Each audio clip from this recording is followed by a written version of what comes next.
लकड़ंगले भरोसे आओ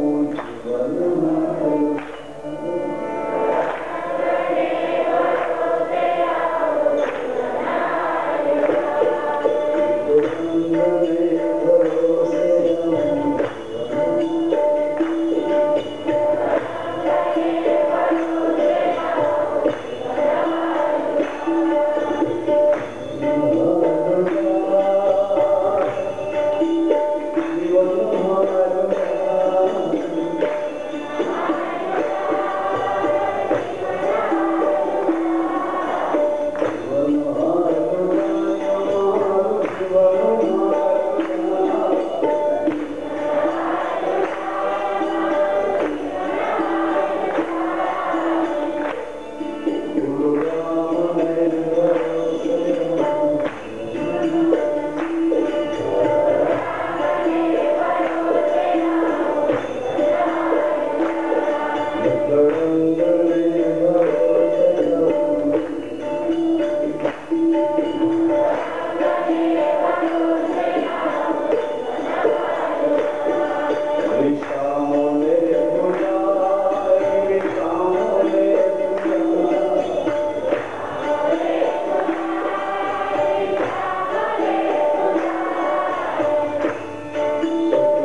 Maharaj Guru Dina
આજ્ઞા રાખે કે બધી રાજાઓની બી યાદી કરી, પ્રજાનું તો ક્યાંય નામ જ ન આવ્યું. પહેલા યુગમાં પ્રહલાદ રાજા, બીજા યુગમાં હરિશ્ચંદ્ર રાજા, ત્રીજા યુગમાં યુધિષ્ઠિર રાજા, ચોથા યુગમાં બળી રાજા, રાજા રાણી, પટરાણી, પ્રજાનું ક્યાંય નામ ન આવ્યું. એમ તો એમ થાય કે ન થાય? એમાં પ્રજાનું કઈ નામ કેમ ન આવ્યું? રાજા રાજા એટલે ભક્તિ પેલા રાજા પાસે છે. રાજા એમાં ઈશ્વરી અંશ હતો અને રાજા નીતિ ધર્મના પાલન કરતા. શાસન જેનું સત્ય માર્ગે હોય તો એનું અનુશાસન એ માર્ગે જ વળે. એમ બીજ અને પૂનમ એક સત ધર્મનો વિશ્વાસ રાખીને આપણે બધા મળીએ છીએ. તો એ બીજ પૂનમનું આપણું અહીં મળવાનું છે. રામગઢની દ્વાર નકળન દરબારમાં સદગુરુ મહારાજની વચન સ્વરૂપી પુરુષ સદગુરુ છે, એમની છાયામાં આ મિલન છે. એનું નામ ભાવે ભજન કરો નર નારી. એ જે યાદી છે એ આપણી છે. આવા મહાપુરુષો થઈ ગયા, ભેળા બેસીને ભજન કરતા હતા. એવી રીતે એને યાદ કરી, એના ચરિત્રને એના ચારિત્રને યાદ કરી તમે પણ નર નારી ભાવે બેસીને ભજન કરો. ભાવે, સ્વભાવે નહીં. એકલા બેસો નર નારી અને એમાં ભાવ પ્રગટ થાય તો કોઈ વાત જ જુદી છે. સદગુરુના વચન મર્યાદાની રહેણી જો પાડતા હો તો એ ભાવ તમને પ્રગટ થાય. બાકી તો એકલા બેઠા હો તો કંઈક ને કંઈક વિધાઓ આવે, કંઈક ને કંઈક વિટંબણાઓ આવે, કંઈક ને કંઈક વિચારો આવે. પણ એકલા બેઠા હો પતિ પત્ની અને અંદરથી જો પરમાત્માનો, ઈશ્વરનો રામ ધણી પરમાત્મા જે સદગુરુ આપણે પ્રગટને માન્યા છે એવા જ્યોતિ સ્વરૂપ રામદેવજી મહારાજના ભાવો અંદરથી પ્રગટ થાય. એ પણ ક્યારે પ્રગટ થાય?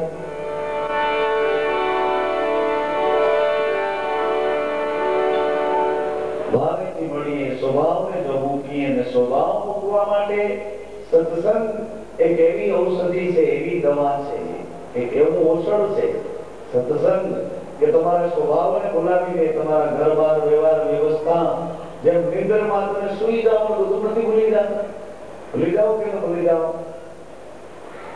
નિંદ્રાને આધીન થયા એટલે અજ્ઞાને કરીને બધું ભૂલી જવાય છે. એમ સત્સંગ તમને જ્ઞાને કરી બધું ભૂલાવી દે. જ્યાં સુધી સત્સંગમાં બેઠા હો, સત્સંગમાં બેઠા હો, સદા શ્વાસ છે. આ શ્વાસ એ વિશ્વાસ સાથે જોડાયેલો છે, એનું નામ સત છે. અને એ જીવ એનો સંગ કરીને બેસે, ઇન્દ્રિયોનો સંગ મૂકી દે, આંખોનો, કાનોનો, વિકારોનો, વિચારોનો, કુવિચારોનો એ બધો સંગ મૂકી દે અને શ્વાસે વિશ્વાસનો સંગ કરે, એનું નામ સત્સંગ. સત્સંગમાં તો બેસો તો ભાવ તમારો શુદ્ધ થાય, સ્વભાવ સુધી જાય ને સદભાવને જાગી જવું પડે. એ સત્સંગનો પ્રભાવ છે. એટલે આ બીજ અને પૂનમ આપણા મહાવ્રત છે. આ વિશ્વાસ રૂપી થંભની ઉપર પચરંગી નેત્રો એ આપણી એકતા છે. અને આપણે આ સંબંધો બાંધ્યા છે એ ધર્મના, સત્યના, વિશ્વાસના અને ગદગંગાના પવિત્ર વિચારવાળા એકમના નરનારીઓ ઈશ્વરને આરાધ કરવા મળે છે. એના આ સંબંધો છે, ગદગંગાના સંબંધો છે. આજે આપ સૌને ખૂબ યાદ કરીને 12 બીજ સળંગ છેક ભાઈ બીજથી શરૂ થયું છે. એ સળંગ 12 બીજનો દર બીજનો ખર્ચ લંડનમાં બેઠા બેઠા પૂરો પાડે છે એવા મનસુખભાઈ, એને આપ સૌને ખૂબ ખૂબ સીતારામ કીધા. 2-3 વખત ફોન કરીને કીધું કે બાપુ બીજના દિવસે હું આવી તો શકતો નથી, પણ કેસેટ તો અમે જોઈએ છીએ અને બહુ રાજી થાય. એ બધા અમારા સગાવાલા હોય એના કરતા એમને એના પર બહુ પ્રેમ થાય છે, કારણ કે બધા નાચતા હોય, કૂદતા હોય, તાલીઓ વગાડતા હોય અને ભાવ વિભોર થઈને ભગવાનના ગુણ ગાતા હોય કે કેસેટમાં જોઈ તમારી આંખમાં આંસુ આવી જાય કે અમારી પરદેશની ધરતીમાં અને એ બધા બેઠા બેઠા કેવું આનંદ કરે છે. એટલે આ કેસેટ જોઈને બીજા બે ત્રણ ભાઈઓને એમ થયું કે વચમાં જો ખાલી જગ્યા હોય તો 12 બીજનો ખર્ચ અમારે આપવો.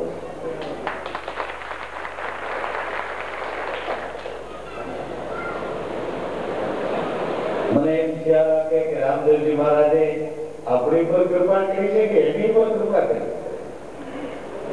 તમને એમ લાગે મોહમ્મદમાંથી વાણી બધું આવે એટલે આપણી પર કૃપા કરી કહેવાય એમ લાગે?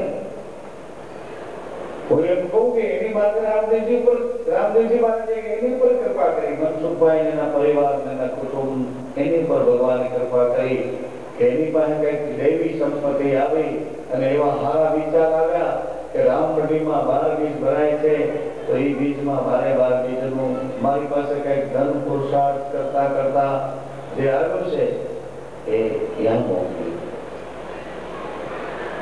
બીજના દિવસનો આપણો બધો ખર્ચ. એટલે એની પર કૃપા કરી છે અને તમે તો બધા બીજ અને પૂનમના વ્રત કરો છો, ભગવાનને આશ્રિત છો, રામદેવજી મહારાજની છાયામાં જ બેઠા છો એટલે તમારી ઉપર તો કૃપા હોય જ. તમારી ઉપર કૃપા પહેલી કરી છે કે આ બધા મારે આશ્રય આવીને બેઠા છે અને બીજી કૃપા એની માટે થઈ છે કે આ બધા મારા નામ મારા વિશ્વાસે જે મારા ગુણ ગાઈ રહ્યા છે એની સેવા કરવાની તક હું તને આપું છું. આ બધું સત્સંગમાંથી પ્રાપ્ત થાય છે. તમે તો અહીં બેઠા છો, ઓલા બિચારા આપણી કેસેટ જોવે, આ કેસેટ આ ભાઈ ઉતારે તમારે રીતુભાઈ જો કેસેટ ઉતારે એ કેસેટ અહીંયા મોકલે ને બિચારા જોવે બેઠા બેઠા આપણા કારણે તાલી વગાડી છે એ પાછા 2 દિવસ પછી કેસેટમાં જોશે અને જોશે બહુ રાજી થશે. એટલે એને ખૂબ ભાવપૂર્વક જય સીતારામ કીધા છે. અને બીજું દાસ મામા પરસોત્તમભાઈ એની સવારમાં 2 વખત બધાને યાદ કરીને બાપુ આ ગીત છે ને આ ગીત છે કે હું સવારમાં વહેલો ઉઠ્યો છું, સવારમાં વહેલો ઉઠ્યો છું ને કે રાહ જોઉં છું કે બાપુ જાગે એટલે ફોન કરીને પહેલા સીતારામ કરું એ પછી હું મારા ધંધા ઉપર જાઉં. કારણ કે યા અને આપણે 5.5 કલાકનો ફેર છે, 5.5 કલાકનો ફેર છે. અટાણે જે આપણે સંધ્યા ટાઈમ છે ને એ બપોરે જમવાનો ટાઈમ હવે થાય છે એટલે એ વહેલા જાગે અને આપણે અહીંયા આપણી દિનચર્યામાં લાગ્યા હોય એટલે 5.5 કલાકના અંતરે અત્યારે હમણાં એને ફોન કર્યો ત્યારે પણ એમ કીધું કે બાપુ બધા ગતગંગાના ભાઈઓ બહેનોને યાદ કરીને જય સીતારામ.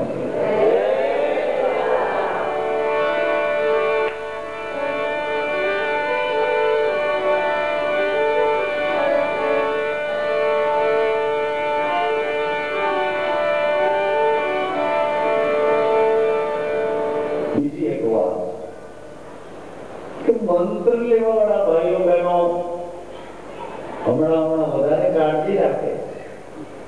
મંત્ર આપો પછી લાઈનમાં ઉભા હોય બીજા કોઈ સાંભળી જાય તો એ કે અમને આપો ને અમને આપો.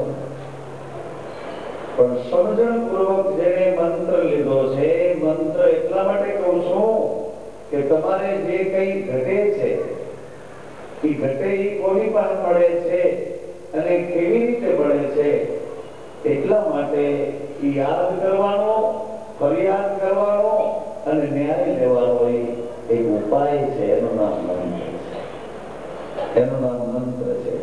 પછી તમને એમ થાય કે 2 મંત્ર થઈ ગયા, 3 મંત્ર થઈ ગયા, 7 મંત્ર થઈ ગયા, હજી અમારું કઈ થયું નહીં. શું તમારે કરવાનું હતું એ મને પહેલા કહ્યું. શું કામે મંત્ર લીધો હતો? એ કામ જ્યાં સુધી પૂરું ન થાય ત્યાં સુધી બીજો મંત્ર લેવાય જ નહીં. પહેલું કામ રીતિ સીધી ને બુદ્ધિ. પુરુષાર્થ આપણો ઉજળો થઈ જાય. પુરુષાર્થ, રીતિ સીધી ને બુદ્ધિ આ ત્રણેય આપણને પ્રાપ્ત થાય એ પહેલો મંત્ર છે. જ્યાં સુધી કામ સફળ ન થાય ત્યાં સુધી મંત્રમાં લાગ્યું જ રહેવું જોઈએ. એ 1.25 લાખ વખત મંત્ર જપાઈ જાય. કદાચ આપણી ઉધારી વધારે હોય તો બીજા 1.25 લાખ જપવા હોય તો જપી નાખવા. પતિ પત્ની લઈએ બેસીને એની જોત કરીને એ મંત્રની પાછળ સતત લાગી રહેવું જોઈએ. અને પછી તમે એમ કહો કે આનું પરિણામ કાંઈ આવ્યું નથી તો અમે એના જવાબદાર છીએ કે કેમ પરિણામ ન આવ્યું, ક્યાં ખામી. તમને એમ કે હાથ મંત્ર જઈ જલ્દી લઈ ગયો અને જલ્દી ગાડી આવે જલ્દી બેસી જાઓ. એવી રીતે કેમ બેસી શકશો? જલ્દી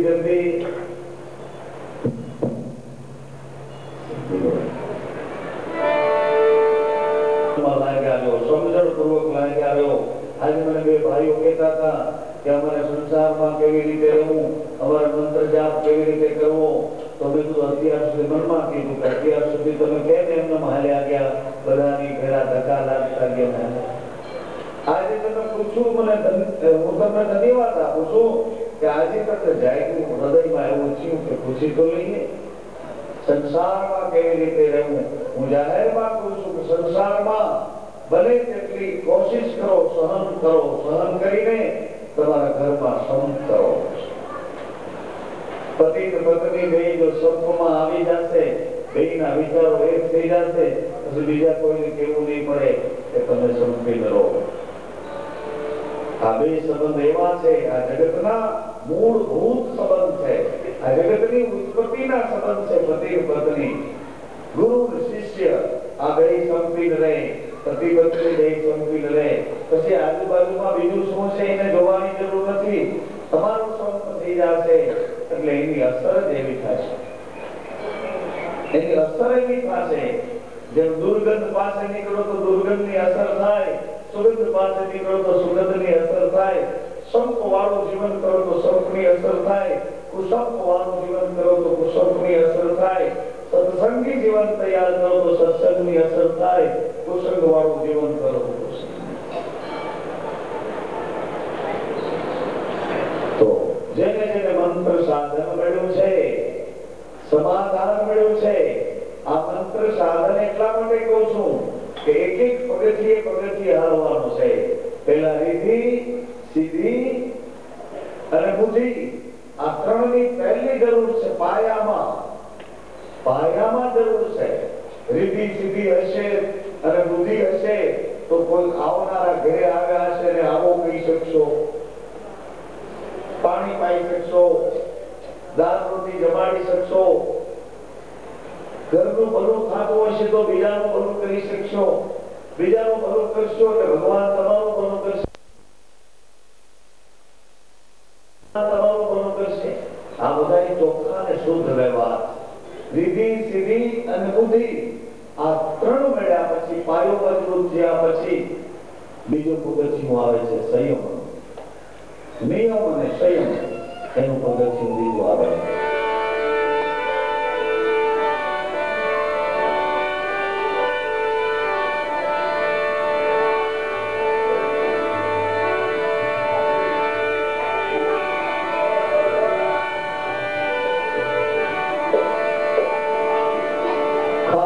લક્ષ્યમાં લેવા જેવી આ વાતો છે.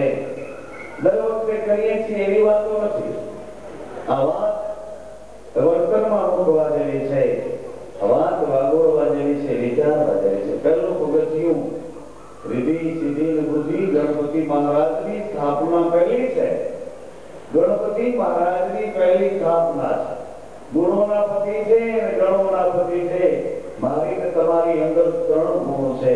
એક રજો ગુણ હાલતો હોય, તમો ગુણ હાલતો હોય અને સત્વ ગુણ હાલતો હોય. સત્વ ગુણ હાલતો હોય ત્યારે તમને ઈશ્વર સંબંધી બધા વિચાર આવે, ભગવાનનું નામ લેવાના ભાવ થાય. આવું બધું થવા માટે તે સત્વ ગુણ હાલતો હોય. ક્રોધ આવવા માટે તે તમો ગુણ હાલતો હોય. કોકની ઈર્ષા નિંદા અને કોકનું નબળાઈ ઘરનું કઈક જોવામાં આવે તે રજો ગુણ હાલતો હોય. તમારી અંદર એ ત્રણેય ગુણ ચાલુ હોય તો તમે એને જોતા હો, પણ જોવાની આંખ તમને સદગુરુ આપે. એ આંખે જોવાય. નકર તમે તો એમાં ઓતપ્રોત થઈ ગયા હોય, એમાં જોડ થઈ ગયા હો, ઓતપ્રોત થઈ ગયા હો, એટલે કેવી રીતે તમે તમને જોઈ શકો? પણ તમે એને જોવો કેવી રીતે, એની આંખ સદગુરુ આપે કે આ તું છો અને આ તારું વર્તન છે. એટલે ત્રણ ગુણ આવતા હોય, રજો તમો સત્વ, એ ત્રણેય ગુણનો પતિ છે. એ પતિ કોણ છે? એનું નામ ગુણોનો પતિ ગણપતિ છે. એ તમારી અંદર બેઠો છે. એ ગણપતિ એવો દેવ છે, એવા દેવ છે ગુણોના પતિ. વિધિ સિદ્ધિ જે દાસીઓ છે એને વાયુ ચમર ઢોળે છે. અને બુદ્ધિમાં તો એ બુદ્ધિના દાતા, રિદ્ધિ સિદ્ધિ બુદ્ધિના દાતા. એવા ઘરમાં છે મળ મૂત્ર શુક્ર, આ ત્રણેયને નોખા રાખે છે અને તમને બુદ્ધિનું શાસન આપે છે. પુરુષાર્થ, રિદ્ધિ સિદ્ધિ આ બેઉ તમને આપે છે.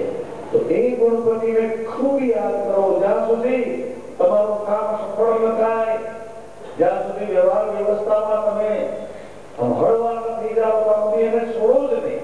સાત મંત્રની શું ઉતાવળ છે? ગુરુ મંત્ર લઈ લીધા પછી સાતમો મંત્ર લઈ લીધા પછી તો બેદરકાર થઈ ગયા છો.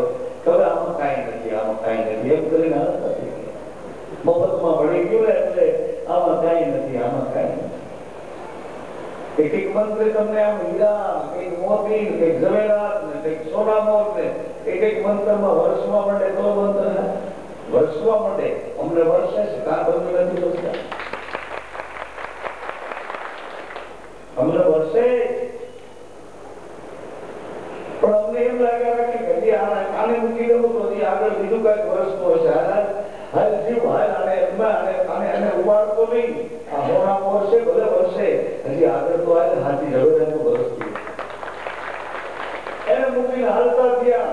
વળી પાછો વચનનો વિશ્વાસ કર્યો કે આ ઝવેરાનું કરતા હજી કઈક બીજું આખા એ દુનિયામાં ન પડે એવા વૈભવની સંપત્તિ વરસતી હશે. હાલ તો ખરો ત્યાં કાંઈક બીજું હશે. વળી એને મૂકીને હાલતા થયા. હાલ તો ખરો ચોથા મંત્રમાં સ્વાતું વરસતી હશે. હાલ તો ખરો પાંચમા મંત્રમાં અમી વરસતું હશે. હાલ તો ખરો છઠ્ઠા મંત્રમાં તો સદગુરુનું નૂર વરસતું હશે. હાલ તો ખરો સાતમા મંત્રમાં સદગુરુ પોતે ઉભરાય છે. એમ તમે પોતે કરી જાઓ છો, તમે પોતે કરી જાઓ છો. કુસંગીઓ દાદા છે. દાદા કુસંગીઓ ક્યાં છે? અહીં આપણી આજુબાજુમાં. હા, આપણી આજુબાજુમાં જ બધા છે. અને એને જુઓ ને કે ઓલા તો કાંઈ નથી, ગુરુ પાસે ગયા નહીં તો આવા થઈ ગયા ના ધંધામાં સારું થઈ ગયું, આમાં સારું થઈ ગયું, આમાં પૈસા મળી ગયા. બસ આટલી જ જરૂર હતી તો આટલો બધો વેગ શું કામ કર્યો? જ્યાં હતા ત્યાંથી આવો, જ્યાં પગલું મૂક્યું ત્યાંથી આવતા